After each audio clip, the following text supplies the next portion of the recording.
quiser usar a palavra, a senhora tem a palavra por 15 minutos. Pois não. Bom dia a todos, bom dia senhores senadores, senhoras senadoras. Eu gostaria de pedir permissão para que eu pudesse fazer um relato da minha atividade profissional e me apresentar aos senhores. E é o que eu farei agora, dada a permissão pelo presidente da mesa. Quero iniciar minha fala registrando que me sinto honrada em comparecer perante o Senado brasileiro, sendo eu a primeira médica a depor que teve experiência concreta, real, de tratar pacientes com Covid-19 com as medicações disponíveis aos primeiros sintomas, como deve ser todo o tratamento médico, sempre baseado nas verdadeiras premissas médicas e científicas, como os senhores irão entender neste discurso. Vejo este depoimento como uma oportunidade de esclarecer questionamentos para os senhores e também de restabelecer a verdade, falando de forma direta para cada pessoa deste país. Muitos até já ouviram falar de mim, é verdade, mas poucos, muito poucos de fato me conhecem. Então, por favor, permitam que me apresente.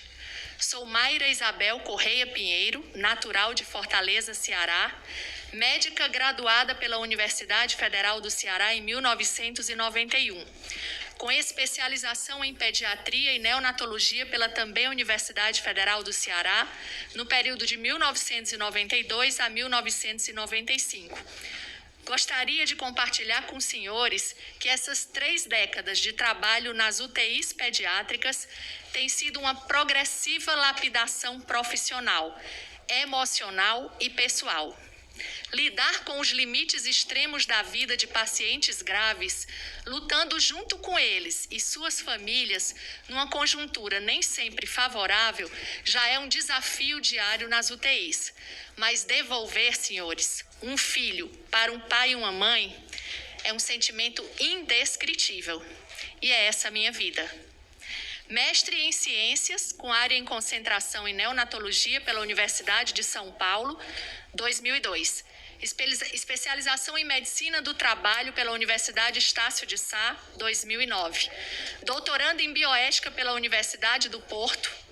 Fui professora substituta do curso de Medicina da Universidade Federal do Ceará, de 2006 a 2007. E sou professora e também coordenadora do Internato Médico de Pediatria do curso de Medicina do Centro Universitário Cristos desde 2009. Fui coordenadora técnica do Centro de Terapia Intensiva Pediátrica e Neonatal do Hospital Geral Dr. Valdemar Alcântara no período de dezembro de 2002 a dezembro de 2007. Sou médica perita do Instituto Nacional de Previdência Social desde 2006 e fui responsável pela implantação do Serviço de Perícia Médica da Defensoria Pública da União no ano de 2007, contribuindo para a mudança da forma de atuação da instituição para a garantia dos benefícios previdenciários e assistenciais à população de baixa renda e à população indígena. Sou atualmente secretária do Ministério da Saúde do Brasil, responsável pela Secretaria de Gestão do Trabalho e da Educação na Saúde, a SGETS, desde janeiro de 2019. Membro titular da CONED, colegiado do Conselho Editorial do Ministério da Saúde, desde outubro de 2020. Membro titular da Comissão de Ética do Ministério da Saúde. Membro da CONITEC, Comissão Nacional de Incorporação de Tecnologias no SUS. Membro titular do colegiado da UNASUS, Sistema Universidade Aberta do SUS. Membro titular da Comissão Mista de Especialidades Médicas do Conselho Federal de Medicina. Membro titular do Comitê Intersetorial do Plano Nacional de Enfrentamento ao Feminicídio, Ministério da Mulher, da Família e dos Direitos Humanos, e também coordenadora do Comitê Gestor da Política Nacional de Prevenção da Automutilação e do Suicídio, Ministério da Saúde. Entrei na medicina para salvar vidas e aprendi, já na residência médica, que deveria perseguir esse propósito a despeito das limitações e dificuldades. Aliás, só quem está na linha de frente sabe o que realmente acontece em um posto de saúde, em uma enfermaria, em uma UTI. Eu nunca abri mão dessa conexão com a realidade e mantenho os meus plantões noturnos em um hospital de Brasília, mesmo exercendo atividades no Ministério da Saúde como secretária. É uma forma de continuar exercendo a minha missão e de estar em contato direto, ajudando as pessoas que eu escolhi cuidar e servir. Atuando como servidora pública, conheci o SUS como poucos brasileiros conhecem. Ao longo de 30 anos, vivenciei ao lado de profissionais e pacientes as dificuldades de um dos maiores sistemas universais de saúde para o cumprimento de suas atribuições. Muitas vezes fui tomada pela angústia de não dispor dos recursos necessários para socorrer os meus pacientes. Mas o ponto de virada da minha vida, que talvez tenha me trazido até aqui, aconteceu em 2013. Fui chamada para atender uma criança que chegou em parada cardiorrespiratória no Hospital Geral de Fortaleza. E pasmem, para reanimar esse garoto, não havia espaço no hospital. Ou melhor, não havia espaço, senhores, nem no chão do hospital. Porque o chão estava repleto de pacientes amontoados como se fossem coisas. Era uma piscina de seres humanos doentes, invisíveis aos olhos da sociedade, da imprensa e do poder público.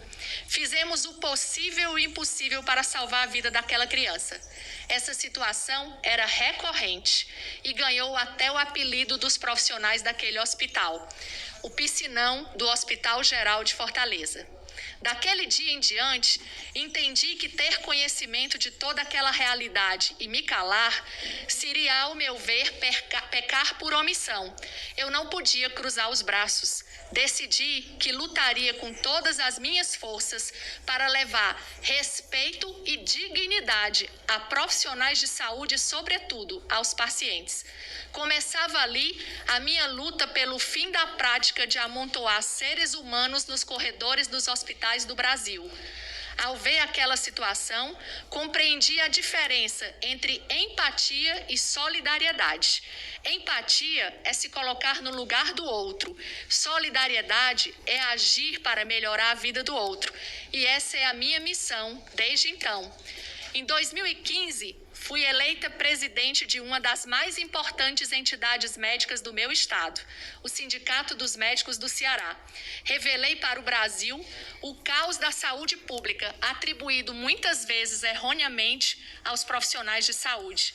E a necessidade de reafirmarmos que a nossa escolha profissional deve ser pautada na garantia de assistência de qualidade para os nossos pacientes.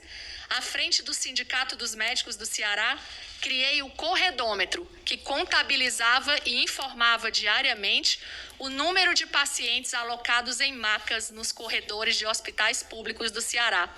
Por diversas vezes, recorri ao Ministério Público Estadual e ao Ministério Público Federal para denunciar graves falhas do sistema de saúde e solicitar ações para o cumprimento dos preceitos constitucionais, com ênfase no artigo 196, saúde pública é direito de todos e dever do Estado. Em 2018, ainda no período de transição, fui convidada pelo então ministro da Saúde, Luiz Henrique Mandetta, pelo qual sinto enorme apreço, para compor sua equipe à frente da SGETS, a Secretaria de Gestão do Trabalho e da Educação em Saúde. Assumi, assim, um dos maiores desafios da minha vida, ajudar a qualificar os profissionais de 14 categorias da saúde com ofertas educacionais de excelência, atualizando-os e capacitando-os para que a população brasileira pudesse ser atendida por profissionais bem preparados. No primeiro ano à frente da Secretaria, iniciamos o projeto Provimed 2030, que objetiva adequar até o ano de 2030 toda a oferta de profissionais de saúde especialistas do país, atendendo às necessidades regionais. Em 30 de janeiro de 2020, a Organização Mundial de Saúde declarou emergência de saúde pública de importância internacional em virtude do novo coronavírus. O Brasil prontamente declarou emergência de saúde pública de importância nacional poucos dias após, em 3 de fevereiro de 2020. Diante da grave pandemia que estava se instalando, da necessidade de mobilização para aquisição de equipamentos, insumos e leitos, um elemento foi fundamental: os recursos humanos treinados em todos os protocolos clínicos da Covid.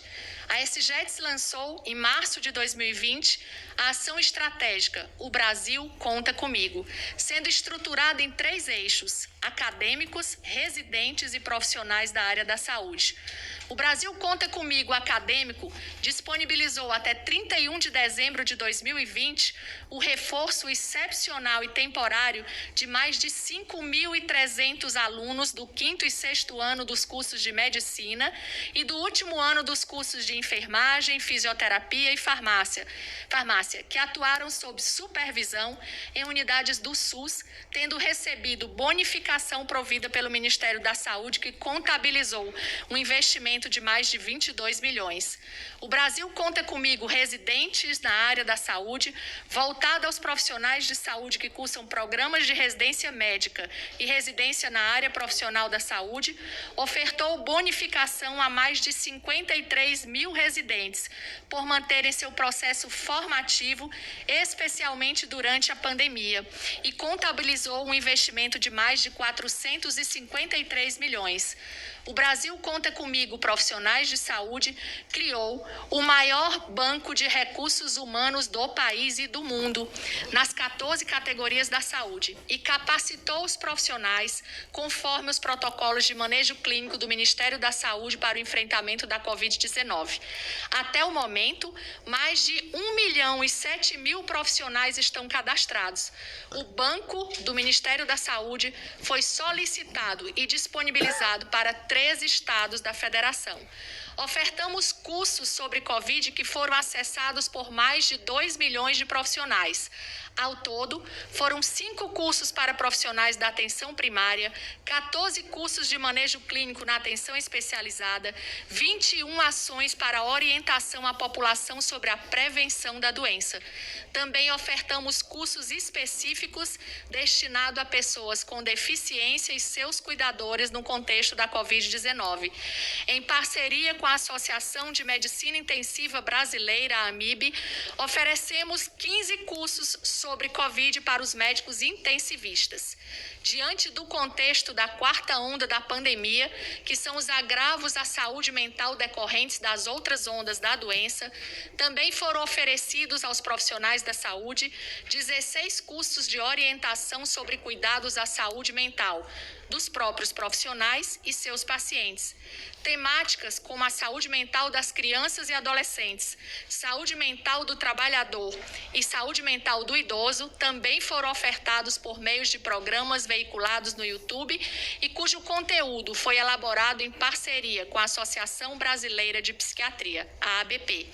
Em uma iniciativa do Ministério da Saúde, em parceria com o Ministério da Mulher, da Família e dos Direitos Humanos, Ministério da Educação e a Associação Brasileira de Psiquiatria, foram desenvolvidas ações de educomunicação para a prevenção do suicídio e da automutilação, que já resultaram na formação, até a data de hoje, de 242 mil membros da sociedade, o que foi e ainda é de extrema importância diante do cenário da pandemia.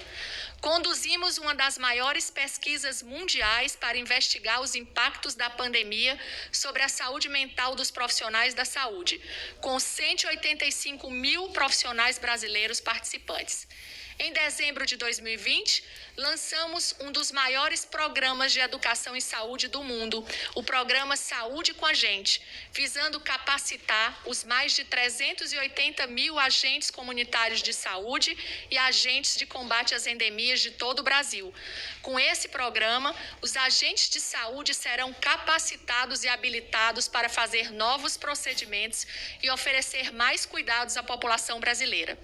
No final de dezembro de de 2020, recebi do então ministro Eduardo Pazuello a missão de organizar visita a Manaus. O fechamento da semana epidemiológica número 53, que compreendia o período de 27 de dezembro de 2020 a 2 de janeiro de 2021, revelava aumento tanto no número de casos, de hospitalizações e de óbitos por Covid-19 no Amazonas. Esses dados desencadearam várias medidas e ações por parte do Ministério da Saúde para que fossem compreendidas as razões e para a obtenção de respostas rápidas e eficientes à população amazonense, através do atendimento a todas as demandas ali requeridas pelas secretarias locais. No contexto de sofrimento, precariedade do trabalho dos profissionais, mortes, tive a honra de poder contribuir junto dos técnicos do Ministério da Saúde na maior missão médica de que já participei nos meus 30 anos de formada.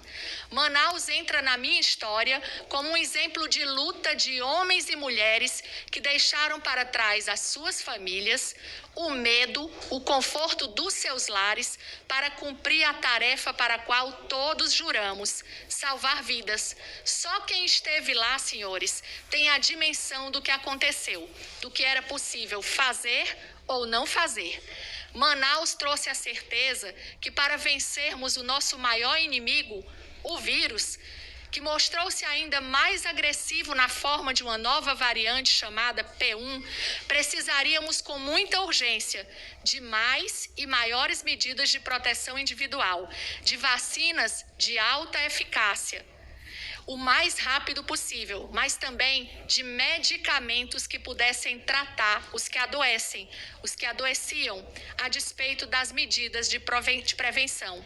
A nova variante P1 comportou-se quase como uma outra doença do ponto de vista clínico e de desfechos, e precisávamos de todas as medidas seguras para poder reduzir o caos que ali estava instalado. Publicações recentes sobre a menor eficácia de vacinas em grupos de idosos, o que pode ocorrer pela tendência à menor resposta do próprio sistema imunológico, mostram a importância de continuarmos a buscar terapêuticas para o paciente que poderá adoecer mesmo após a vacinação. O New England Journal of Medicine, um dos mais prestigiados jornais do mundo, publicou em editorial na última semana a necessidade de se encontrar terapias, de preferência via oral, para a Covid-19, em particular para as novas variantes que poderão escapar da ação das vacinas. Estamos diante de uma doença grave, que tem provocado o colapso dos sistemas de saúde e a morte de milhões de pessoas em todo o mundo. A tomada de decisão nesse cenário repleto de incertezas exige respeito à autonomia médica concedida pelo Conselho Federal de Medicina, a soberania dos países e as orientações dos seus órgãos responsáveis pela saúde. Exige também capacidade de nos livrarmos das afirmações categóricas das verdades eternas. Usando as palavras do meu mestre, George Magalhães, na verdade, as ciências só têm alguma respeitabilidade na medida que aceitem o seu princípio de autocorreção permanente, o que implica dizer que nelas só existem hipóteses, melhores ou piores, mais produtivas ou menos produtivas, nunca verdades. Também precisamos contar com a ética jornalística, que requer não somente ouvir os contrários, mas também equilibrar os lados contrários, devendo o jornalista oferecer informação de forma obrigatoriamente imparcial. Os termos ciência, comprovação científica, evidência e eficácia, assim como muitos outros conceitos como off-label e reposicionamento de drogas existentes e sua relação com a pandemia, acabaram se tornando confusos em meio ao caos. E estou aqui também para esclarecer aos senhores senadores e a toda a população brasileira o que significa de fato cada um destes nomes, assim como quais são as implicações no combate à Covid, trazendo compromisso com a verdade. Por fim, não posso deixar de agradecer a milhares de manifestações de apoio e carinho que tenho recebido de todas as partes do Brasil, principalmente dos meus colegas profissionais de saúde que, junto comigo, estão enfrentando a doença no dia a dia, nos seus postos de trabalho. Retribuo dizendo, vocês também não estão sozinhos. Seguiremos juntos na árdua e, ao mesmo tempo, grandiosa missão de oferecer dignidade e cuidar dos nossos pacientes, valendo-nos do nosso conhecimento, da solidariedade e, sobretudo, da nossa autonomia. Cada vida é única, cada vida de nossos familiares, amigos e pacientes. Lutamos com as evidências que conquistamos dia após dia, pois isto define a tão falada medicina baseada em evidências. As melhores evidências disponíveis, a experiência profissional e os valores éticos dos pacientes e dos seus médicos, a quem devemos todo o respeito e gratidão. Muito obrigada.